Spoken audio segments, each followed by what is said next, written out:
So we're all here because of what happened 2 Mondays ago, Title IX, Winneconne School District.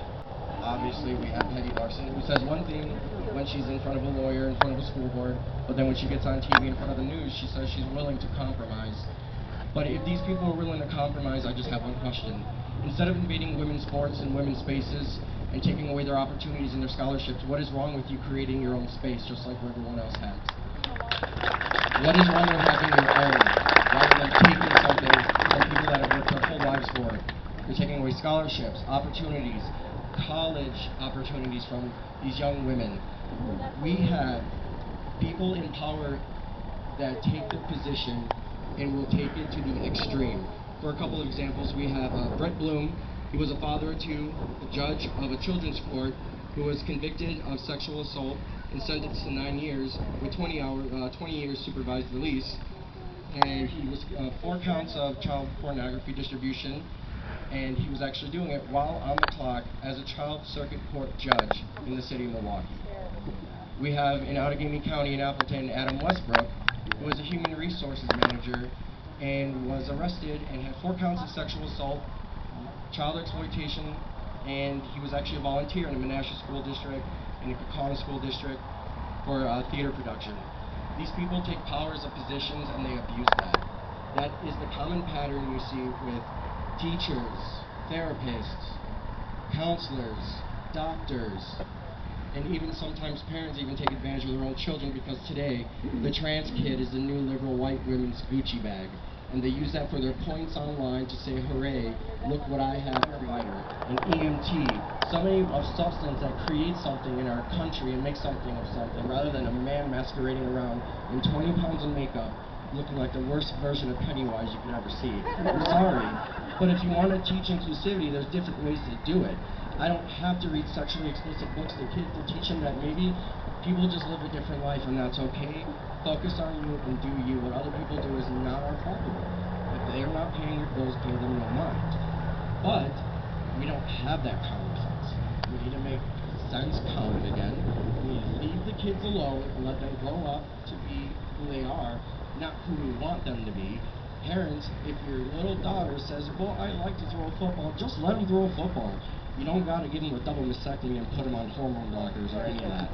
Let them grow up, because, you know, let me just say something. If I was to grow up now, coming out as gay now, I would be convinced that I was a transsexual. Why? Because that's what you see in social media. That's what you see on TV. They always glamorize the transsexual lifestyle, but they never want to talk about the horrors of it.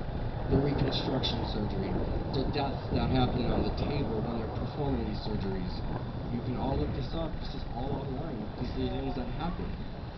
They put little boys on, they block their puberty, so these little boys grow up, sorry to be graphic, but they grow up with a micro penis, so first of all, they don't really have what it takes to make what they want.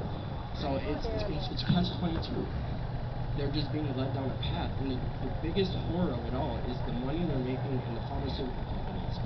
One transgender person is at minimum $1 million they will spend in their lifetime on therapy, reconstructive surgeries, medications, and they're on hormones and all these medications for the rest of their life to keep their transition going, because the moment they stop, it's just like a drug addict waiting for a turkey.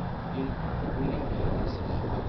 It's just an unsafe place for kids nowadays, and I just want to let you know, not all of us are like the people you see, or like the people you see over there. We actually do care, and we do want to fight with you. And just know that it's not I live my life a lot differently than all of you, but it's none of my business what you do, and just like it's none of your business what I do. Just know that I'm here to help you guys fight with whatever you need, no matter where you are, where I am. We will always be there. And there's warriors out there like Scarlett and Moms for Liberty, Laurel with Moms for Liberty. We got so many people out here fighting for the same thing, and just know that when we come together, we could do some amazing shit, guys. For real. Okay, so a few minutes ago you just got done speaking at this event. Can you tell me a little bit about the group you're representing here today? My name's Rocky. I'm the co-chapter leader for Gays Against Groomers Wisconsin, and I just got done speaking at the Parents for Protecting Children rally, which I was invited to speak at. And what was it exactly that you talked about? reality, common sense, and the fact that this whole Title IX rewrite is basically just a way for people, in layman's terms, to break it down for you, it's men who aren't succeeding in their own sport or people who feel a different way. Now they can identify as the opposite sex and take advantage of opportunities and scholarships.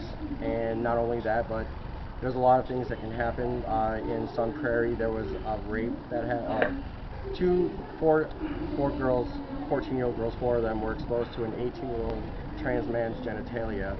There's also multiple counts of reports of girls being assaulted in bathrooms and locker rooms by biological men because they identify a certain way. It's just all out of control. There's no common sense anymore. Men don't know who they are. Women don't know who they are. People don't know what bathroom to use. People are on so many medications. They don't know what's right and what's wrong. Everything's backwards.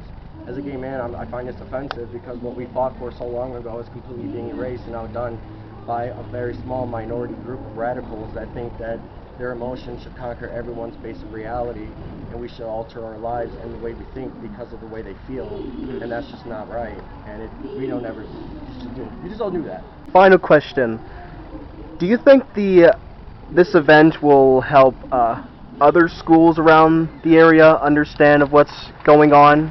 Oh, I think so, 100%. When you piss off the parents and you come for their kids, people pay attention, and parents get active, and I think it's about time they got active because these school boards are running amok and just doing whatever they want to do. They go out, you have these people on the school board who say, oh, I'm doing it for, to be accepting and being inclusive and to teach, love is love. You don't have to do that, and in the same token, give them sexually explicit content, have them do whatever they want to do, but drag queens coming to schools. It's just a whole mess of nonsense. None of this, we never wanted any of this, and it's just gotten out of control. The whole community's been hijacked by a bunch of radicals who run our name down to the ground even more. Our acceptance rate is the lowest it's ever been, and since we got our rights to marry, it's on a downward spiral, and we have no one to thank for it but the regressive radical left. Okay, thank you so much for talking. No problem.